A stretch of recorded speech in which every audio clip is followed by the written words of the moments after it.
15, 14, 13, 12, 11, and so much pressure. 9, 8, 7, 6, 5, 4.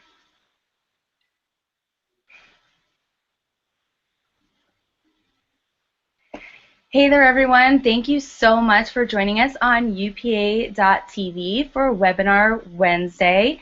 Today we are talking about how to protect yourself in the industry, to stay safe, and to go over all of those procedures and create standards within your own practices. I'm Anne-Marie Davies. I'll be your hostess with the mostest this evening, and today we have a gorgeous set of panelists with us, and we are so grateful for all of them to be here today. We also have our technical department on board, Nick Capello, behind the scenes in Chicago, Illinois. And we've got our beautiful moderator, Shane Evans, coming to you from Los Angeles, California. We have Heather West, also in Los Angeles, California, owner of Luscious Maven, a pole dance studio in the Valley. We have Christy Craig, founder, creator extraordinaire of Poles on Tour, booking pole dancers all over the country to teach workshops. And we have Kaylin Waddell with us, who is an expert in visas, in event procedures, and a whole bunch of other fancy stuff, which we're going to learn about soon. And not with us currently, but hopefully tuning in soon, is Fania Mondi, the creator and founder of Pole Expo, that amazing international event that we all love in Las Vegas. So how we're going to start this is we're going to start off with Christy Craig today.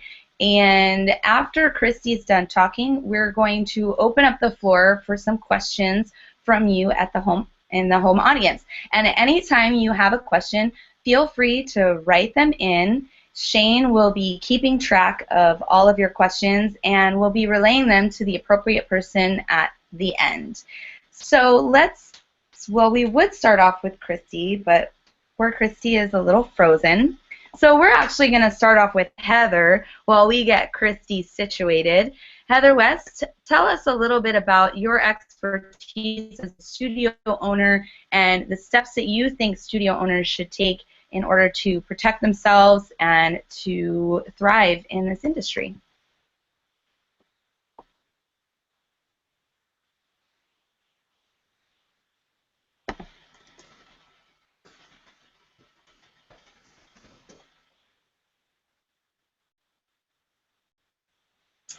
Okay, can't hear Heather, so we are working on that.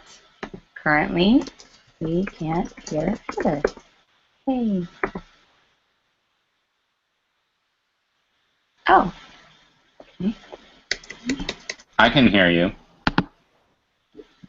I can hear you, Kate. That's weird. Shit. Shoot.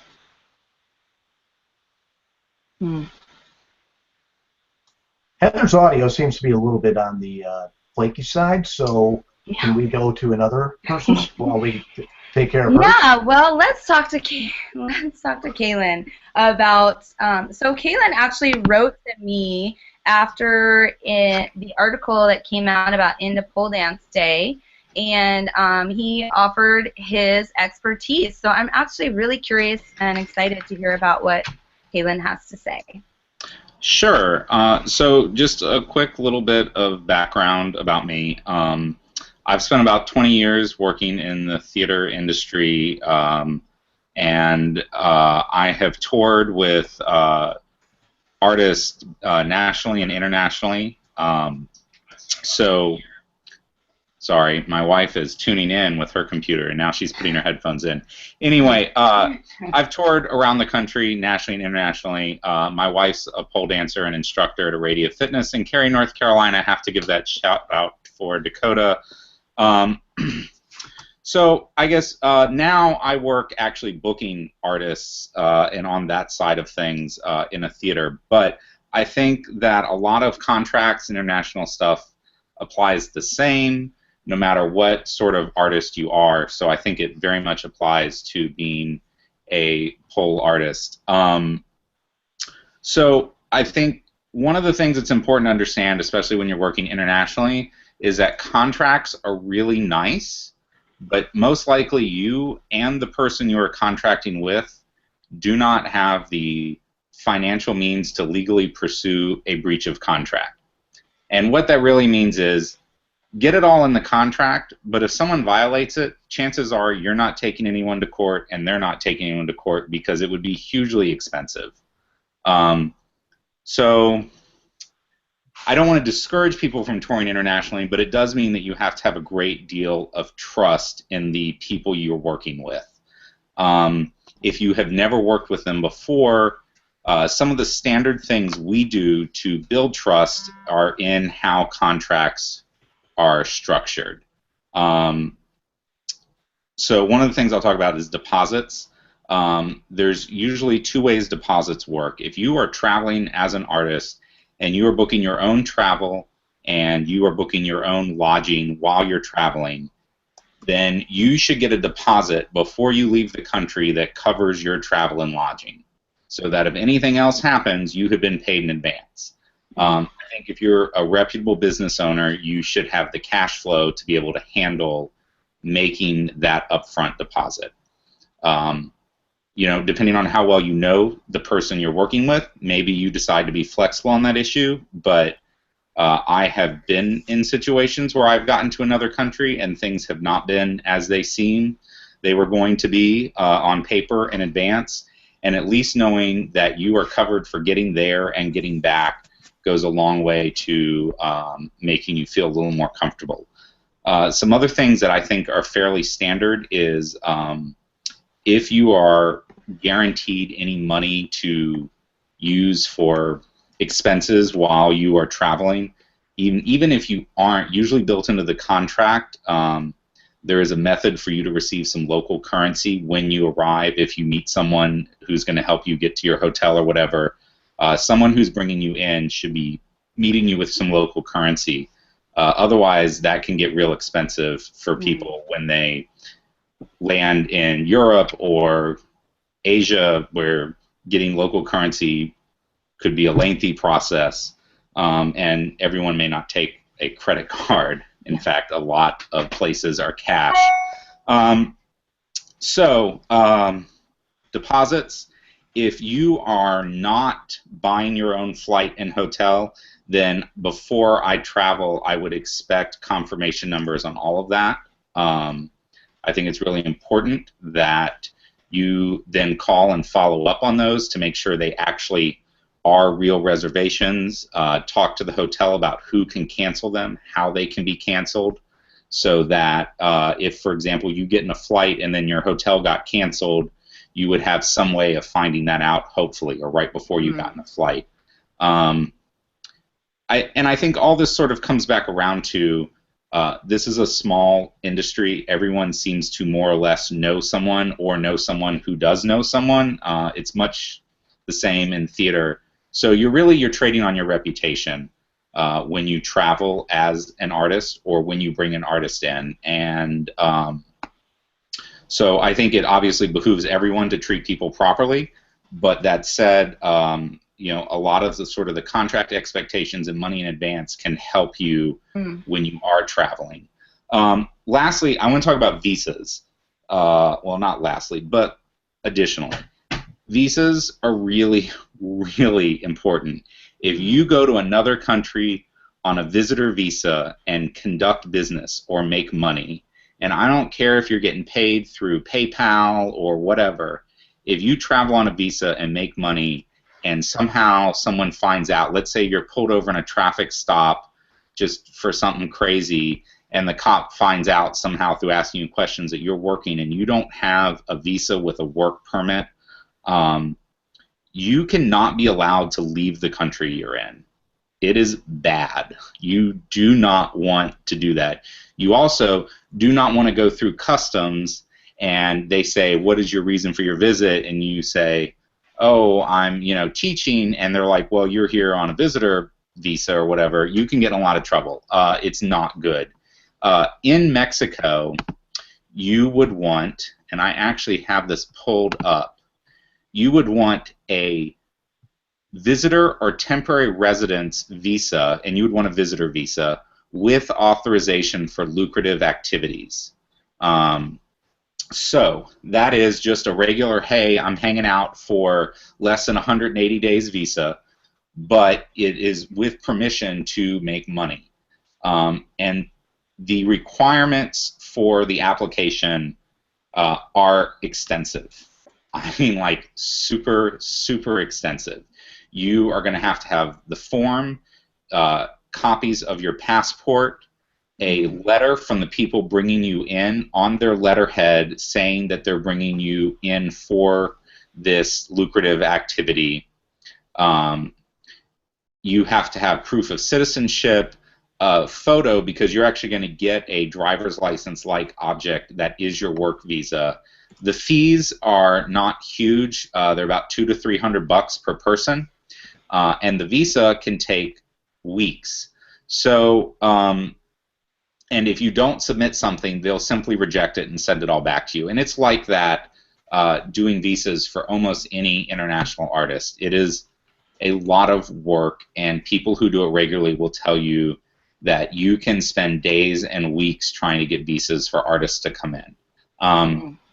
If you want to travel and say, hey, I know these people, I'm going to tell them I'm traveling on a visitor visa, I'm not going to say anything, nothing's probably going to happen, I'm not going to argue with you, because chances are you will probably be okay.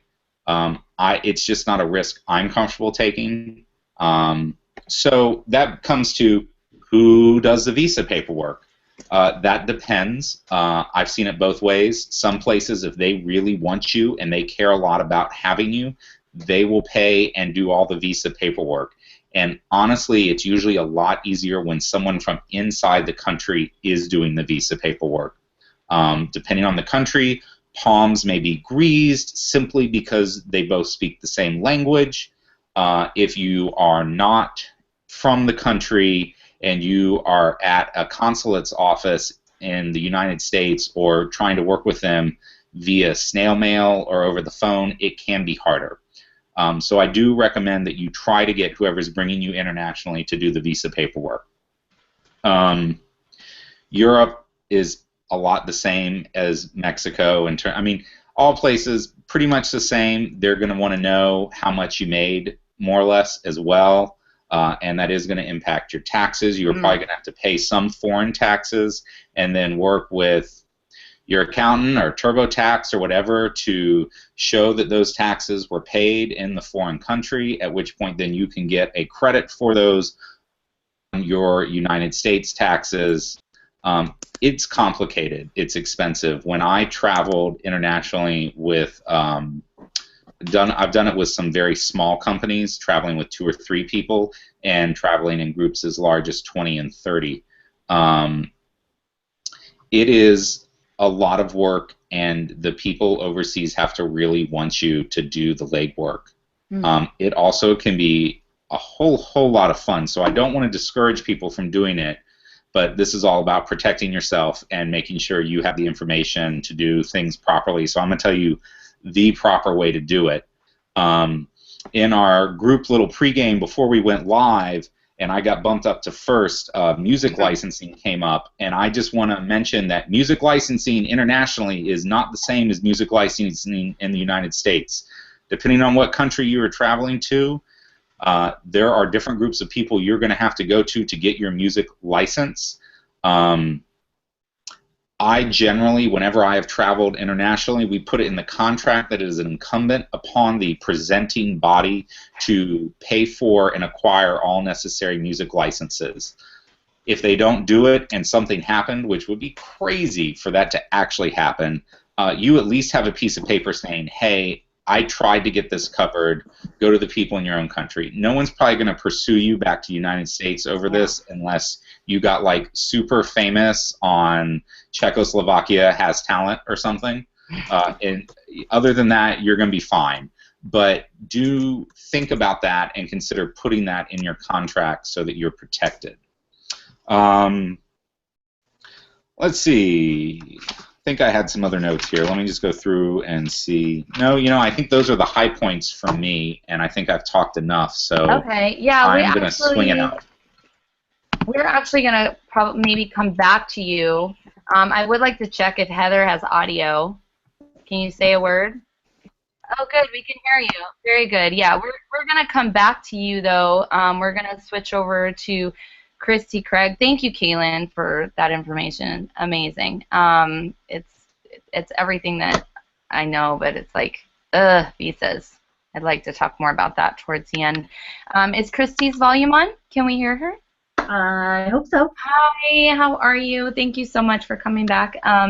So I noticed you feel like, Kaylin said a lot of the things that you would have said, but, I feel like that you still have a lot of insight on, how to deal with studio owners as far as booking an instructor and what those types of conversations need to be like. Yeah, I think I jumped in part way on Kaylin talking about contracts, but I know for us, the contracts, we just make sure that everything's really clear, and no matter what the minimums are, because it's all negotiable, but we make sure that that's in writing as far as like a minimum amount of income. You need to make sure that the cancellation policy is very clear, that there's a time frame, penalties, that kind of thing. What happens if flights were already purchased? And at that point, it's open for the studio owners to insert their own cancellation policy. So we do have some studios that say if the artist cancels on them within 60 days, that the artist pays a fee as well. So I think that's a really great way for studio owners to protect themselves, because it can happen for whatever reasons. But again, your contracts, they should include the minimums, the cancellation policy, information about your travel, who's covering what, who's meeting you where. Like, it should all be everyone should be an understanding of who's paying for what, and where you're staying, who's covering that. Is it the artist? Is it the studio owner? Yeah, you really just want to go into all the details about everything surrounding the travel.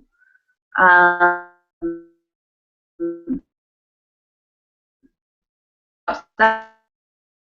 the fun part. And previously, some artists were getting deposits and some weren't, but we've implemented it now where all artists are getting deposits from every single studio that books them, because it's a security. If the studio cancels, and we've already purchased flights, then at least some of that's covered. So yeah, I think from my perspective, it's all about making sure that your contract is very clear. Yeah. What is a standard cancellation policy? 60 days. 60 days. Well, 60 to 30 days. 60 days out, we usually are saying, hey, we're looking at flights, just a heads up. Mm-hmm. So that it's, again, very clear that we're about to put money out. Mm-hmm. But officially, it's 30 days that they have to cancel. Okay. Yeah. Okay. Great. Are there any questions for Christy coming in by any chance? Because she cannot stay for much longer. Do you feel like you've covered a lot of what your procedures are? Yeah, I think. I mean, for me, it's pretty straightforward from the artist perspective. Yeah. I think something I'd like to put out to the group is that studio owners are able to make their own amendments to the agreement. Each agreement can be custom if they want to put something in there. So something to consider. But you would say that having an agreement with a studio when you're going to teach workshops is essential, and yes. Absolutely, yeah. And I mean, hopefully it's never gotten to that point where someone has breached a contract. I mean, have you found typically with contracts in place that things go smoother than if not? Or, you know? Yeah, I think that the communication has been more clear. There's been less questions, and there's always the point of reference, which I know I've heard from studio owners they appreciate. You know, they look at their contract and are like, oh, I know that I have 30 days. Mm-hmm. So it usually works out good. There's obviously going to be some unavoidable instances, which again comes back to where we have implemented deposits for every single tour now. Right. So for every tour there's a deposit. For every artist and every tour, any day they hit the road, there's a deposit. And are you sending your artists on Poles on Tour outside of the country as of now, or is everyone pretty much staying within the U.S.? Most tours are within the U.S. I have some of the bigger names go through Europe quite a bit. Mm-hmm. Yeah.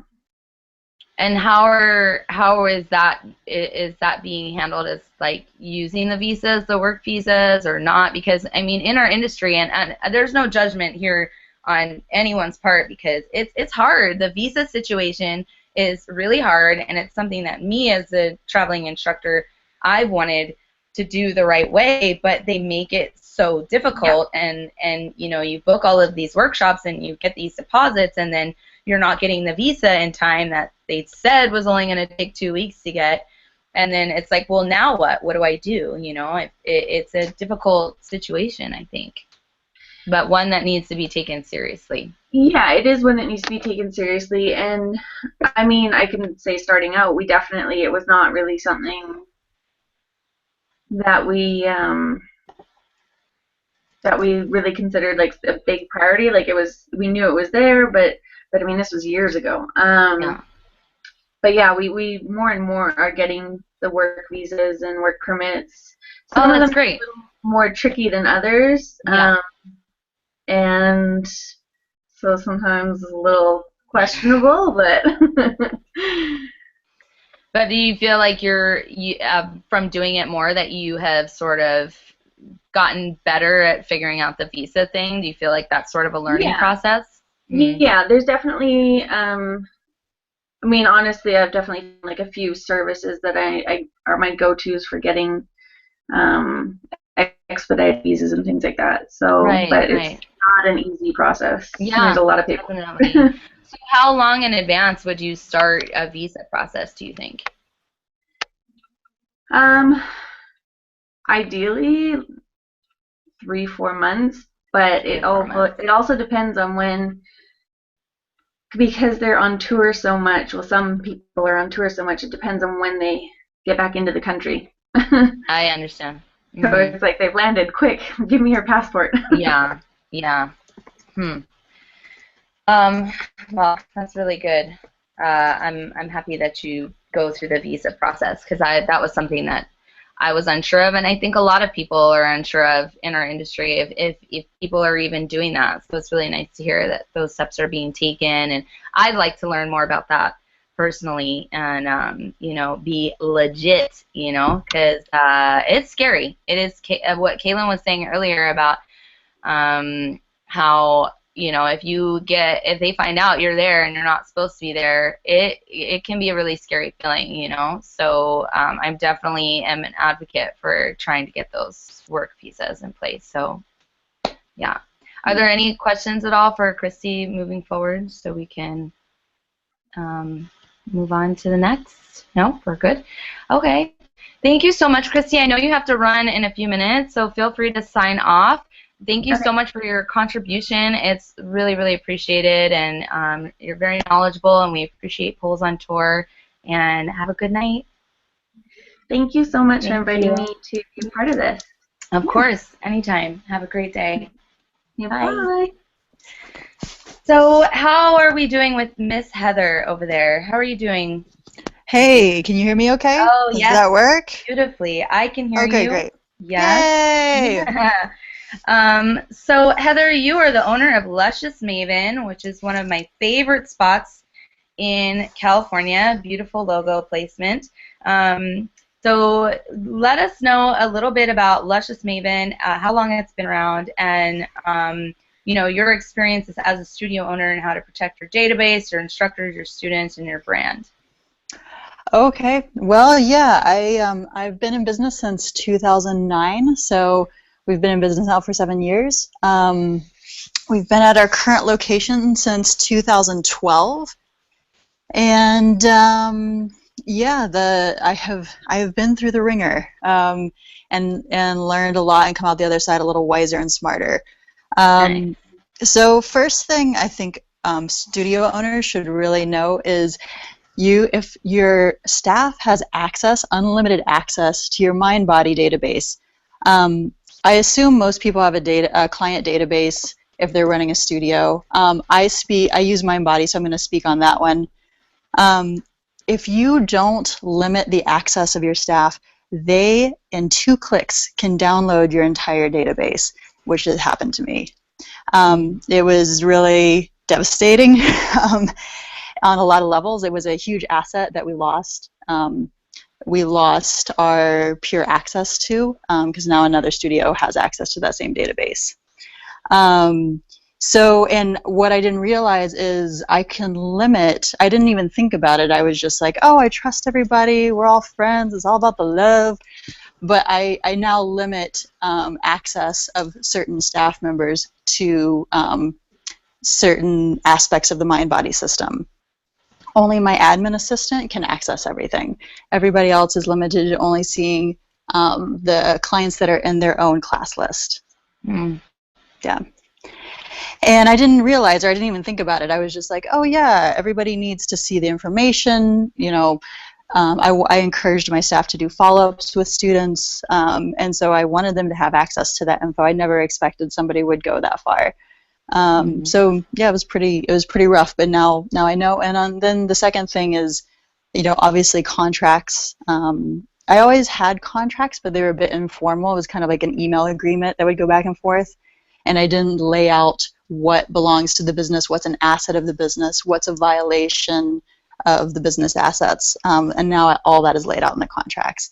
And also, it gives us a chance, by going over the contracts, it gives us a chance, me and the staff members, a chance to discuss sticky situations. Like a lot of my teachers teach at multiple studios, so how do you handle, how do you handle specific situations that might be, what's the word I'm looking for? Conflict of interest. So rather than people being, worried that they might get in trouble or worried that someone's going to get upset, it gives us a chance to just talk about it and lay out what the procedure is if something is confusing or unclear. And hopefully that what I'm saying makes sense. Yeah, definitely. So, for example, one of my teachers leads a teacher training called Pole Moves. She's a wonderful teacher, and I totally support what she does. But it is a completely separate business from my business, and she definitely promotes it. So we've just been able, the contract allows us to clarify what's okay to discuss with our clients or not okay to discuss, and then if there's any questions, she can then address that with me.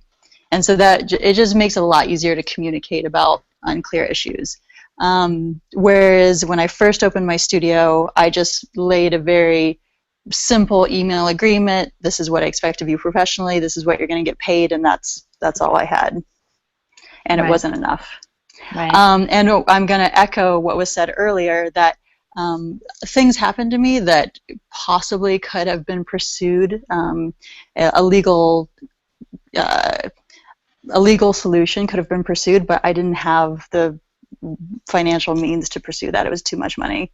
So yeah, even with a contract in place, it doesn't totally protect me from outliers who would do crazy shit. Crazy stuff. It's okay, we're all adults. Okay. Yeah. So, and I would say the number one thing that I think is most important that I fail to do, listen to your instincts. What happened to me was I had a staff member who really took advantage of her access to the system, to the business, to my trust. And there were things going on up and, I would say there was a point where the shit hit the fan. And up until that point, there were a lot of red flags. And I was just like, oh, it's okay. Oh, I just want to see the best in everybody. This person just has a strong personality, when I should have been opening my eyes and paying attention. If there's somebody in your circle of business who is screwing over other people, they will eventually screw over you. Full stop. It's not like, oh, well, they treat their husband like they cheat on their husband, but they wouldn't screw me over. Oh, they, kind of pull the wool over this person's eyes, but they wouldn't do that to me. No way. No, they will, and you've got to pay attention to those red flags. And that's something that I failed to do. I think a lot of us tend to do that, especially in the industry where it's based off of love and trust and friendship, and those types of things can happen if you're not vigilant and, like you're saying, not paying attention to the red flags. We've all been there, I think. So. Yeah. So I would say probably, as much as contracts are great and everything else, really, and listen to what other people have to say to you. The specific instance that I'm referring to, I had a lot of clients and staff members come to me very specifically make complaints. They're like, hey, this person they're pushing the envelope here. What are you going to do about it? And I was just like, oh, it's going to be fine. Da-da-da-da. We all love each other. Yeah. So at that moment, when I was getting anonymous letters from my students saying there's a problem here, that's the point when I should have been paying attention and not trying to smooth over the issues.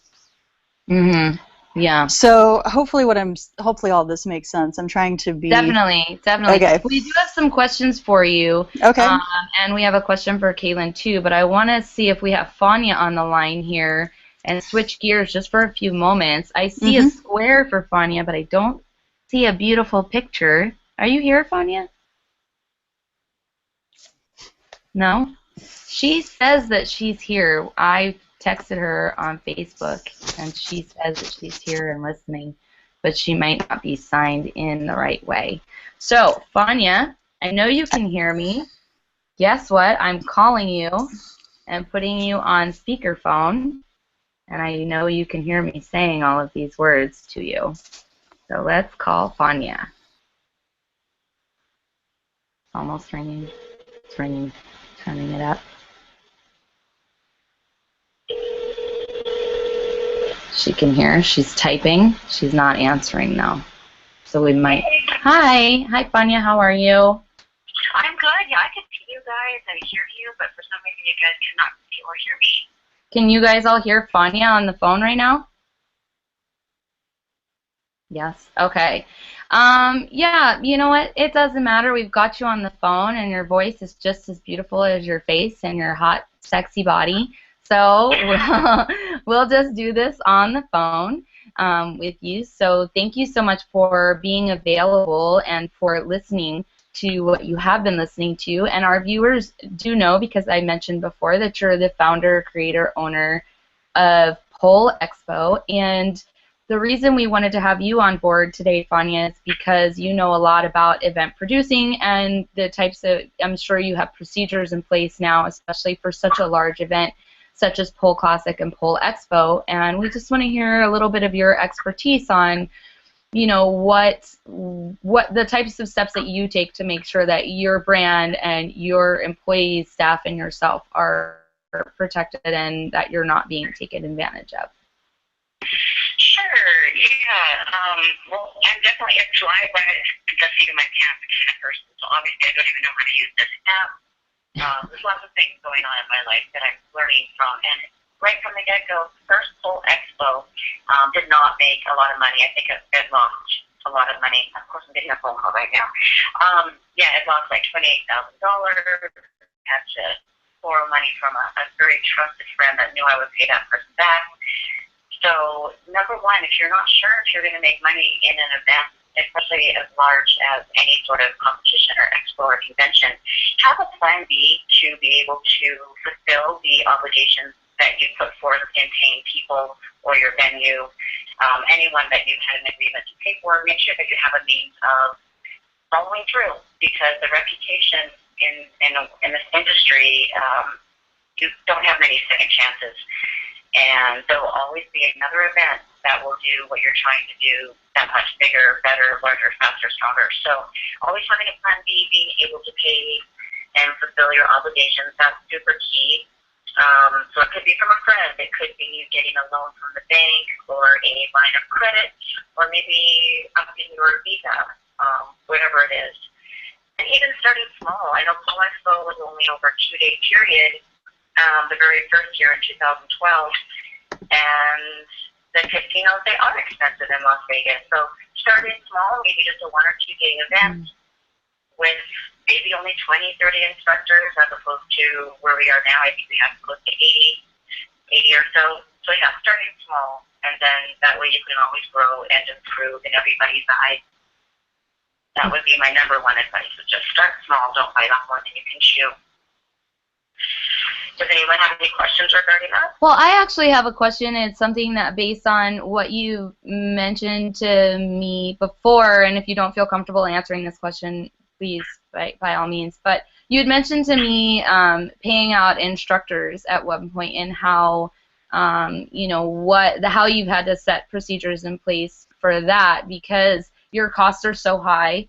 And you're doing so much promotion for them to fill those workshops, and you are, I mean, your cost split is actually higher than most events or workshops. Do you feel comfortable talking about that?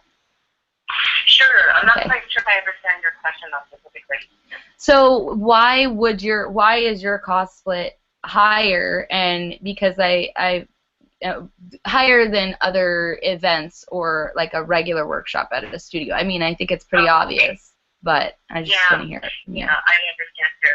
So some examples, like here in Las Vegas, if you have, for example, vendor spaces, and you have a room full of people that are probably going to need electricity and internet to be able to have a transaction at their vendor booth.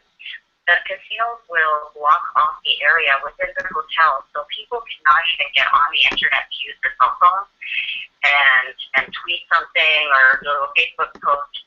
So those vendors can't even run a credit card transaction. So the fee for those people alone, for example, at the Hard Rock, to have 2 internet connections over the 3-day expo is costing that one vendor $495.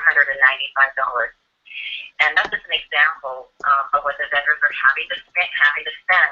And then same with me, the food and beverage minimum for the event at the joint is very, very large. It can range from $20,000 to $50,000, and that also can include the 3 days at the Hard Rock. Those are some sort of expensive, but there's also 20% tax. There's sometimes tip involved on top. Then you have your bartender minimum, how many staff on cast, and number of hours. And next thing you know, $100,000 has gone out the window. So yeah, everything's a little bit up priced in Vegas because the expenses are that much higher as well. Right. That makes sense. That definitely makes sense. Awesome. We would like to keep you on for a few minutes in case anybody has any questions for you. So I hope you don't mind if I keep you on the line for a few more minutes. Yeah, is that all right? Sure. Okay. I would like to open up the floor to ask our panelists some questions, and I would like to ask my sidekick, Shane, to actually ask those questions that you have lined up for Kaylin and Heather, please, and thank you. Okay, first question here is from a girl named Natalie, and it's for Kaylin. So, hi, Kaylin. And it says, a work visa to the USA is almost impossible without a sponsor and thousands of dollars. This makes it too expensive and difficult for most pole dancers to go through.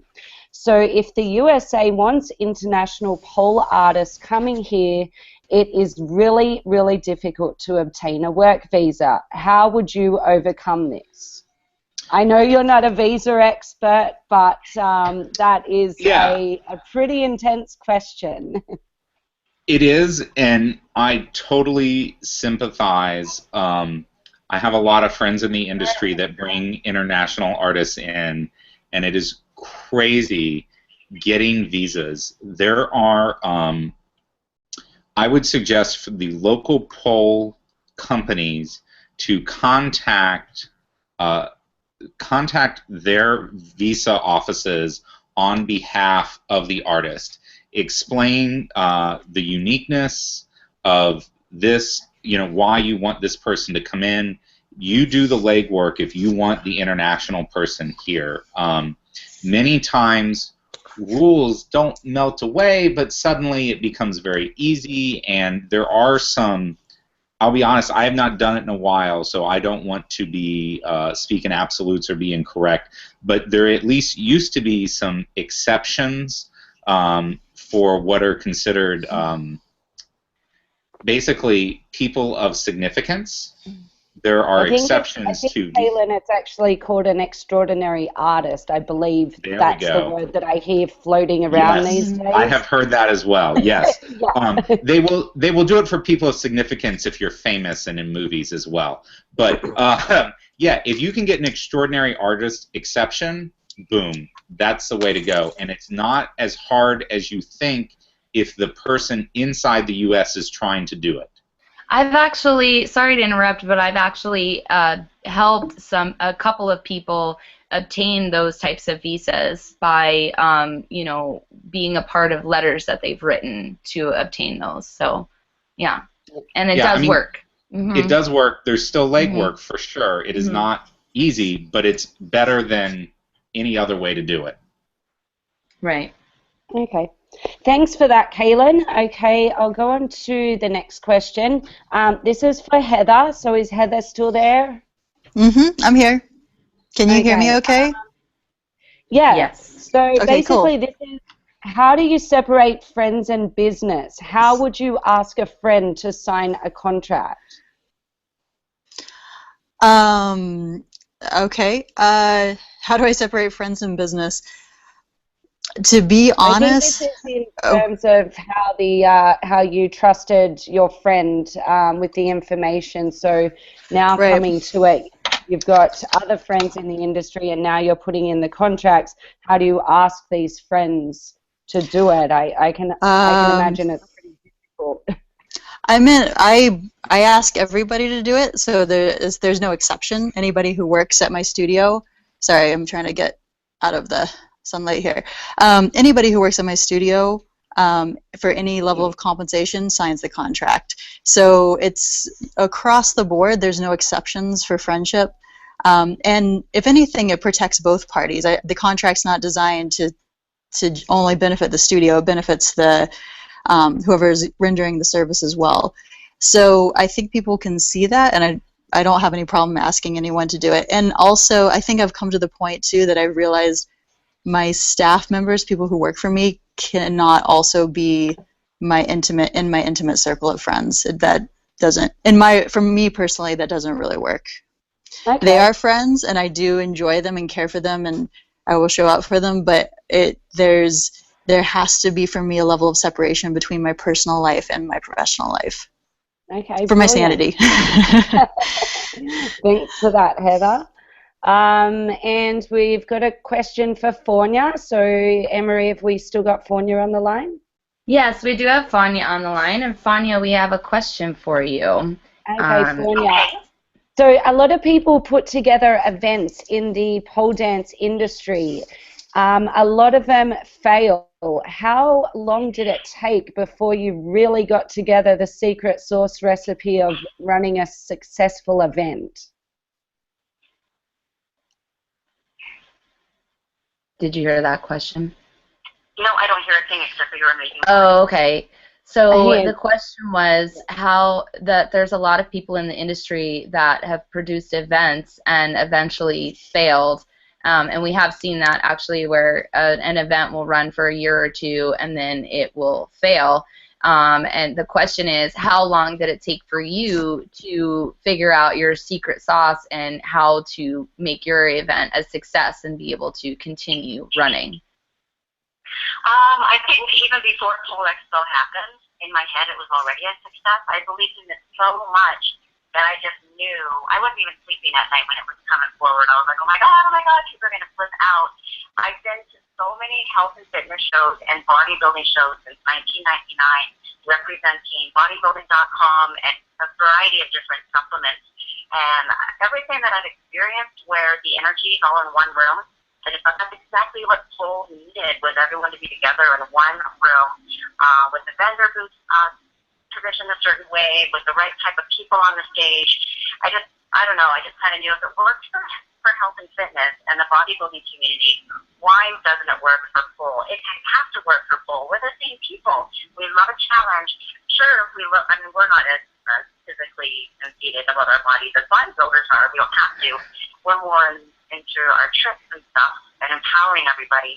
But it's really the same. We're here to have a good time, and it just makes sense. So even before it happened, I knew it was going to be a success. And when you hold an event in Las Vegas, combined with that, and I think combined with my name as well, I don't think there's a way to fail. So I'm going to keep plugging away and making the event bigger and bigger every year, taking everyone's advice and comments and criticism. I love when people don't have a good time. I love hearing that because I know we can improve. We're bringing back the playground.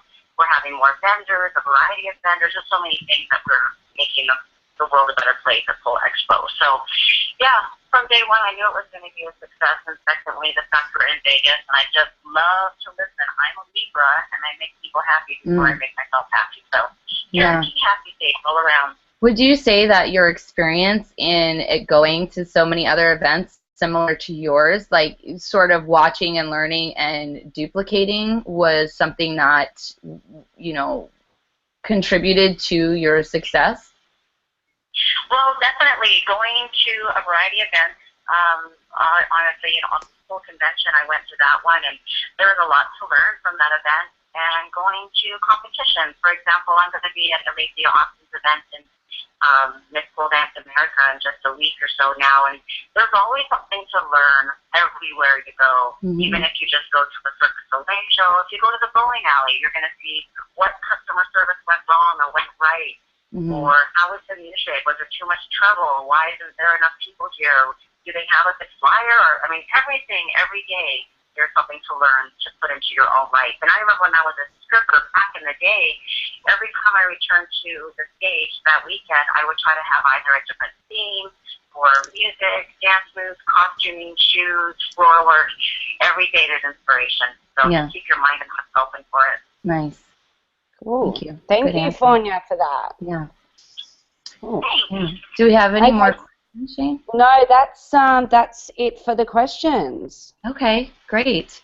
So thank you so much, Fonya. I'm gonna hang up the phone with you if you don't mind, and we're gonna close up the webinar. Thank you so much for last minute calling in. Really appreciate your time and your efforts, and hopefully I get to talk to you soon. So Absolutely. All right. Thank you, and thank you everyone who's listening. yeah, have a great night. You too. Bye. Bye. So that pretty much wraps it up for this webinar. It's this information is really important. It's not fun information. This is not fun. This is not exciting. This isn't about 8-inch heels or how to get the next Fonji.